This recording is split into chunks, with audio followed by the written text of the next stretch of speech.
Welcome to our channel. Hi friends. Are you ready for a quiet and cozy word? Today's word is whisper. Can you say it with me?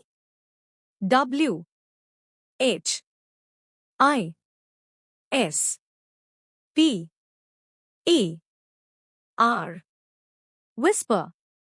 Meaning, to whisper means to speak very softly. Here's how we use it in a sentence. She whispered a secret to her friend. Fun fact. We whisper to be kind and not disturb others.